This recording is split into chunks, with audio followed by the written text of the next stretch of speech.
বেগুনের দাম বেড়েছে তাই হয়তো বেগুনের এই ভর্তা খেতে এত বেশি মজা লাগলো। জাস্ট ফান করলাম।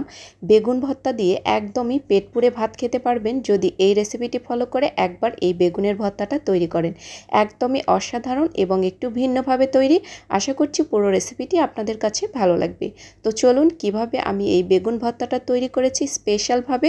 স্পেশাল এই বেগুন ভর্তা করার জন্য এখানে আমি নিয়েছি একটি লম্বা সাইজের বড় বেগুন। তো আপনারা চাইলে এখানে লাল বেগুনটাও ব্যবহার করতে পারেন। তো বেগুনটাকে প্রথমে আমি মাথাটা কেটে ফেলে দেব। এরপর একটা পিলার দিয়ে বেগুনের যে খোসাগুলো আছে এই খোসাগুলোকে ছাড়িয়ে নেব। তো এভাবে করে নিলে ব্যাপারটা খুব ইজি হয় বেগুন ভর্তা করার সময়, আর এই খোসাগুলো ছাড়ানোর ঝামেলা থাকে না। তো পুরো বেগুনটাকেই আমি ভালো করে একটা পিলারের সাহায্যে ছিলে নিয়েছি। এখন এই বেগুনটাকে টুকরো করে কেটে নেব। প্রথমে মাঝখান থেকে একটা ফালি করে নিচ্ছি, এরপর আমি আরও একটা ফালি করে নিয়ে একদম ছোট ছোট টুকরো করে বেগুনগুলোকে কেটে নেব। তো একটা বেগুন দিয়ে কিন্তু অনেকখানি ভর্তা হবে, সেজন্য আমি একটা বড় সাইজের বেগুন নিয়েছি। তো বেগুনটা কাটা হয়ে গেছে, এখন একটা স্পেশাল মশলা তৈরি করে নেব। তো স্পেশাল মশলার জন্য এখানে যেটা লাগবে, প্রথমে আমি এখানে নিয়েছি হাফ চা চামচ পরিমাণ আদা রসুন বাটা। এর সাথে দিয়ে নিচ্ছি হাফ টেবিল চামচ পরিমাণ হলুদ গুঁড়ো, হাফ টেবিল চামচ পরিমাণ লাল মরিচের গুঁড়ো।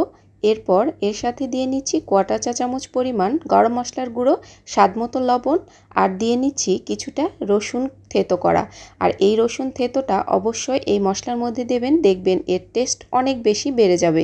তো এখন সামান্য একটু পানি দিয়ে মশলাটাকে আমি একদম রেডি করে নিয়েছি। এখন আমি পুরোপুরি রান্নায় চলে যাব। তো প্রথমে রান্না করার জন্য বড় একটা প্যান বসিয়ে নিয়েছি। সবগুলো বেগুনকে দিয়ে নিয়ে এর মধ্যে একটা টমেটো কেটে দিয়েছি।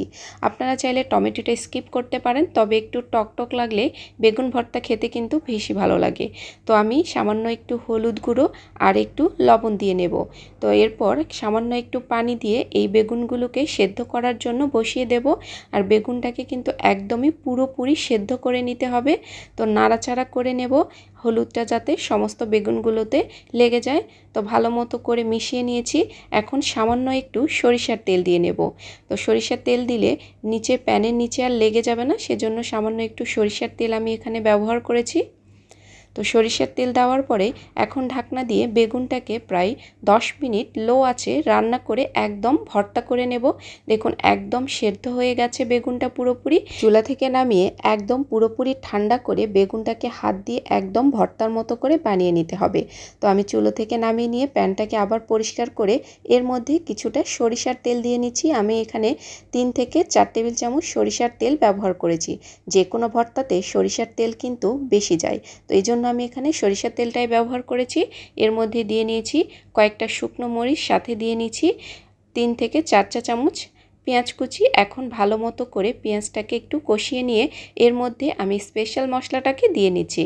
মশলা দেওয়ার পরে এখন মশলাটাকে প্রায় 5 থেকে 6 মিনিটের মতো পেঁয়াজের সাথে কষিয়ে নিতে হবে, যাতে পেঁয়াজ এবং রসুন দুটোই সেদ্ধ হয়ে যায় এবং মশলার কাঁচা গন্ধটাও চলে যায়। তো ভালো মতো করে এই মশলাটাকে কষিয়ে একদম তেল বের করে নিয়েছি। এরপর এর মধ্যে একদম ভর্তা করা বেগুনটাকে দিয়ে নেব। আর এই স্পেশাল ভর্তাটা একবার অবশ্যই বাসায় ট্রাই করে দেখবেন, খেতে দুর্দান্ত হয়। এটা দিয়ে নিমিষেই আপনি 1 প্লেট ভাত শেষ করে দিতে পারবেন। আর রমজান মাসে মানুষের রুচির অনেকটা সমস্যা হয়, তো এই ধরনের ভর্তা যদি আপনারা তৈরি করেন ভাত খেতে কিন্তু আর কোনো সমস্যাই হবে না।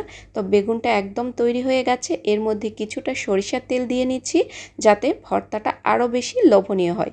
তো জাস্ট হয়ে গেছে একদমই মজাদার ও লোভনীয় একটি বেগুনের ভর্তা। স্পেশালভাবে তৈরি এই বেগুনের ভর্তা রেসিপিটি যদি আপনাদের ভালো লেগে থাকে অবশ্যই একটি লাইক এবং কমেন্টস করে যেতে ভুলবেন না। তো কেমন লাগলো আমার আজকের এই বেগুন ভর্তা রেসিপিটি? তো আমি বেগুন ভর্তাটাকে একদম প্লেটে উঠিয়ে নিয়েছি আর ওপর দিয়ে কিছুটা পেঁয়াজ বেরেস্তা ছড়িয়ে দিয়েছি। দেখুন কতটা লোভনীয় হয়েছে। খাবার টেবিলে এরকম একটি বেগুন ভর্তা থাকলে আর কিছু লাগে বলেন তো?